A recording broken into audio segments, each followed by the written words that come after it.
What's good, guys? Fantasy Joe back here with Waiver Wire Week 7 edition. Can't believe it's already Week 7, or at least we're talking about it.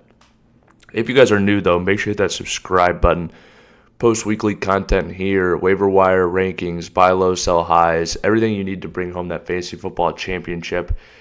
And if you guys have a moment, just comment down below. If you guys have a start-sit question, should I cut this player for this player, trade advice, whatever it may be, I respond to every single comment. So any, fantasy question you guys may have, I would put it down there if you're unsure. Basically, fantasy football hotline. But let's dive into the video. So at quarterback, let's go over to the top ads of the week. If Sam Darnold's out there in your league, he is the guy I'm adding right now. Just taking a look at everybody who's out there, he is the best.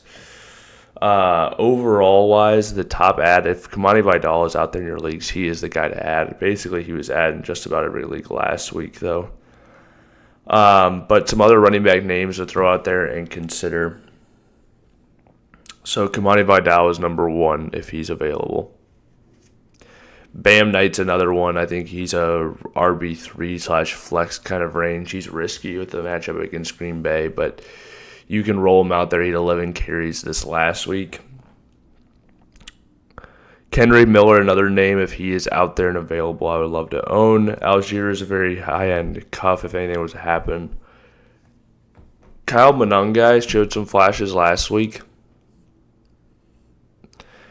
He had that 25-yard catch, but DeAndre was playing well right now. I don't see anything really happening to him. Another handcuff name, though, to take an eye on is Jadon Blue. With the injury to Miles Sanders being out for the year, if anything happens to Javonte, Jadon Blue would be the guy to step in there and take over that job. So he is probably worth an own if it's just for a Javonte Williams owner or something like that, but a name to keep an eye on. So at running back, Kimani Vidal, Bam Knight, Kenry Miller, Blake Corum's out there. He's another guy who's worth grabbing as a handcuff. But those are the main guys this week.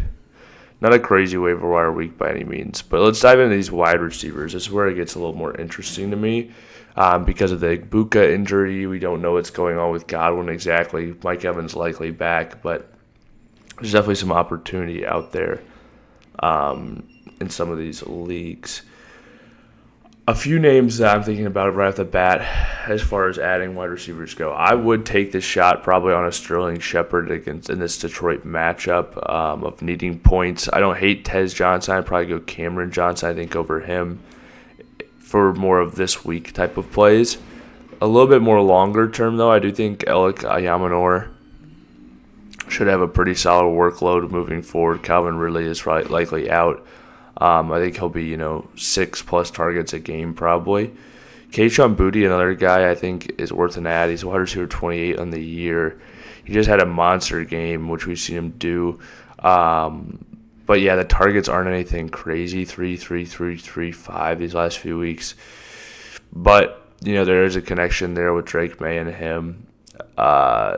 Gosh, it's tough. I would probably be taking a shot. If I'm looking to play somebody this week, I'd probably be taking a shot at one of these Tampa Bay guys, even though you might not know who it is. Alec Ayamanor, I think, is going to be pretty solid these next few weeks just because of that hamstring injury. Expect him to be at all the targets, although it's a pretty bad offense overall. And then Kayshon Boutte, I think, is kind of a lottery ticket you can roll out there every single week. But yeah, those are the main guys I would be taking a look at. Jalen Coker's another one. If you're looking for a guy who could be maybe a little bit more long-term, have a little actual upside, I think Jalen Coker's probably your guy coming off of IR this week. He will be a starter for them likely when he returns, and we saw him flash in some bits last year. So, name to keep an eye on there. And let's move on to the tight end position. Right now, my top ad at tight end would be Cade Otton, just with like I said, the injuries to all of the pass catchers in Tampa.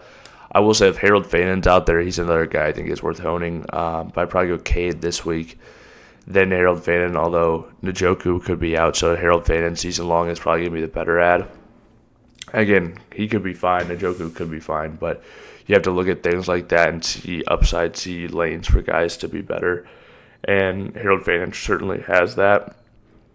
So I would probably, if you're looking for this week, I'd go Cade Otton. If you're looking for more season long, I would go Harold Fanin. But I think both of those guys are pretty darn good ads this week at tight end. Probably the best ads we kind of talked about this whole time.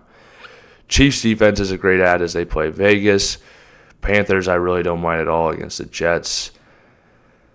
I wouldn't love to play the Jets defense against Carolina, but they had a good showing last week at Denver, so I think you can get that done if you're willing to, go that low.